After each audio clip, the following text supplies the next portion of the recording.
Bonjour Bernard Comment, merci d'être avec nous. Vous êtes l'éditeur de Marilyn Monroe. C'est un événement éditorial mondial avec la sortie de ces fragments aux éditions du Seuil, des documents tout à fait inédits, jamais vus, jamais lus, avec des facsimilés de lettres qui révèlent une autre Marilyn Monroe que vous avez découverte.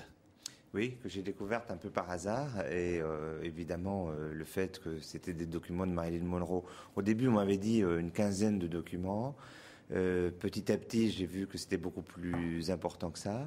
Et puis, surtout, l'excellente surprise, c'était que les textes étaient formidables. C'est-à-dire que c'était donc son héritière aujourd'hui, enfin celle qui gère le patrimoine de Marilyn Monroe, a estimé qu'il était temps de les révéler. Jusqu'ici, ils étaient restés secrets. Oui, je pense qu'elle les avait. Alors, une partie, elle les avait depuis longtemps. Une autre partie a été découverte plus récemment. Ça faisait quand même un ensemble à la fois assez cohérent et assez imposant. Et elle a pris cette décision. Elle ne cherchait pas, à vrai dire, absolument à les publier au moment où je l'ai rencontrée. Elle attendait un peu le moment de rencontrer quelqu'un qui lui inspire confiance. Il s'est trouvé que... Et vous lui avez dit, j'ai pas d'argent à vous proposer, et c'est pour ça qu'elle a accepté. En tout cas, ça ne l'a pas rebuté, le fait que je lui dise que moi j'étais un éditeur littéraire, que je voyais bien comment on pouvait faire un livre respectueux, et donc dans une collection littéraire, mais qu'effectivement, je ne pourrais jamais mettre de fortes sommes sur la table, chose que je n'ai pas fait. Qu'est-ce qu'elle dit, Marilyn, dans ses écrits? Qu'est-ce qu'elle raconte? Je pense qu'elle dit essentiellement l'extrême exigence de vérité qu'elle a, cet effort de compréhension, cet effort d'amélioration, de perfectionnement de soi-même, à la fois dans l'ordre professionnel et dans l'ordre de l'introspection. C'est quelqu'un qui n'a pas peur de se confronter à ses propres gouffres, qui s'interroge sur un certain nombre d'épisodes traumatiques de sa vie, de son enfance, l'absence de père. Oui, elle écrit dès l'âge de 17 ans. Elle ne peut pas ne pas écrire. Hein. Oui, visiblement, l'écriture... Ces textes n'étaient pas destinés à la publication, elle n'avait pas l'intention de les constituer en un livre, mais visiblement pour elle, l'écriture, qui est quand même toujours déjà un premier pas vers l'extérieur, était une façon pour elle de reprendre pied par rapport à une réalité qu'elle compare dans une des lettres à des sables mouvants. Et effectivement, c'est une femme qui avance sur des sables mouvants toute sa vie. On regarde ensemble des images de documents d'archives de Marilyn Monroe. C'est cette image-là, finalement, que le temps avait reconnue et que l'histoire avait retenue. Une ravissante, peut-être gourde, à un certain moment, où on se dit la belle femme, mais pas forcément avec quelque chose dans la tête. Or, elle lit beaucoup, elle s'intéresse à tout. Alors, quand on regarde un film comme Les Désaxés, on a déjà le doute qu'elle est intelligente. Mais effectivement, c'est une femme qui, en décembre 54, abandonne Hollywood, où elle vient d'enchaîner les succès, qui vient de l'honorer, et elle va à New York pour suivre les cours de l'Actors Studio, parce qu'elle veut déchirer ou dépasser le cliché hollywoodien de la blonde, accessoirement de la blonde effectivement un peu nunuche, parce qu'elle sait qu'elle a tout autre chose en elle, et elle rencontre en quelque sorte son opposé, qui est Lee Strasberg, qui est le fondateur de l'Actors Studio, mais qui lui aussi est un petit juif immigré qui vient du Lower East Side, qui vient d'un milieu extrêmement modeste, elle aussi, et finalement ils vont, même s'ils sont très différents, ils vont parfaitement se comprendre. C'est pas une histoire d'amour, mais c'est beaucoup plus entre eux. C'est une espèce de révélation réciproque. Et je pense que Lee Strasberg est au cœur de ce livre. Elle dit à un moment à l'aide, elle demande à l'aide, elle dit je sens que la vie se rapproche alors que tout ce que je veux c'est mourir.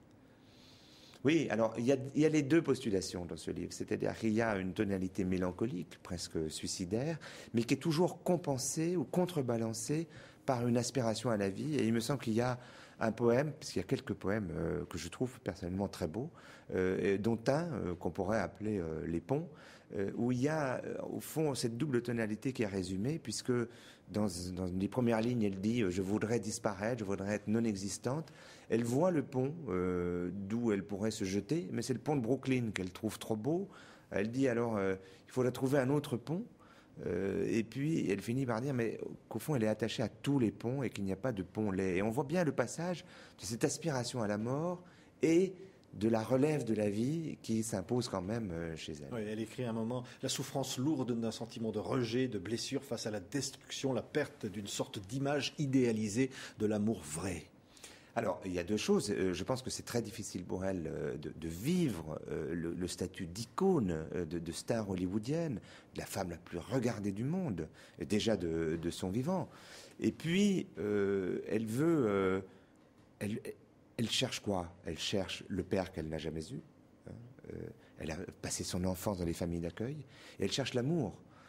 C'est quelqu'un qui se donne sans limite, Marilyn Monroe. D'où, d'ailleurs, je pense, l'attrait fantastique exercé par ces photos aujourd'hui encore. Oui, des photos qui sont pour certaines totalement inédites. Oui, hein. oui. Elle dit simplement d'elle, j'étais une jeune fille mince et joliment faite. Elle parle de son physique aussi. Oui, parce que je pense que pour une femme comme elle avait à la fois tout ce qu'elle avait dans sa tête, elle avait ce corps qui a été important pour elle, qui était un corps de séduction, et en même temps, elle avait le cliché, l'image, et elle était enfermée dans son cliché, et je pense que ces écrits, précisément, sont le lieu où elle essayait de rassembler sa vérité, qui était beaucoup plus compliquée que les clichés papier glacé qui circulaient autour d'elle. Elle écrit dans toutes les circonstances de sa vie, notamment quand elle est internée dans un hôpital psychiatrique. Oui, elle décrit sa souffrance et la souffrance des autres. Et là, c'est des images poignantes. Ça, c'est terrible, quoi. C'est-à-dire, on ne sait pas exactement ce qui s'est passé ou quelles étaient les intentions de sa psychanalyste, le docteur Chris à New York. Et Marilyn était épuisée. Le docteur Chris lui avait prescrit une cure de repos et par mauvais aiguillage ou par malentendu, elle s'est retrouvée en clinique psychiatrique, enfermée dans une cellule. Évidemment, comme toute personne qui n'est pas atteinte psychiatriquement, elle a paniqué. Et c'était impossible de sortir. Et effectivement, il y a 2 documents qui relatent cet épisode tragique. Et c'est finalement Joe DiMaggio qui est venu la libérer de cet hôpital en disant que si elle ne sortait pas immédiatement, il détruisait cet hôpital brique après brique. Ouais. Fragments, poèmes, écrits intimes, lettres publiées dans Seuil dans dizaines de pays. Je le disais, une aventure éditoriale incroyable. Et finalement, un livre qui donne une toute autre image de Marilyn Monroe. C'est-à-dire qu'il y aura un avant et un après. Oui, sans doute, et c'était ce qui était à la fois exaltant et vertigineux, cette espèce de sentiment de mission qui m'a accompagné, avec l'idée que précisément ces documents allaient transformer la perception qu'on peut avoir de cette femme qui, une fois de plus, est la femme la plus regardée au monde, sans doute peut-être avec la Joconde.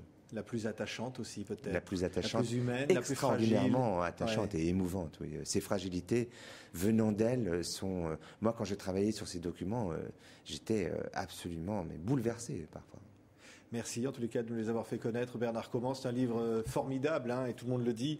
Ces fragments publiés sous 2 versions différentes au Seuil. D'ailleurs, l'une des versions est pratiquement déjà épuisée. Merci d'avoir été notre invité sur TV5 Monde.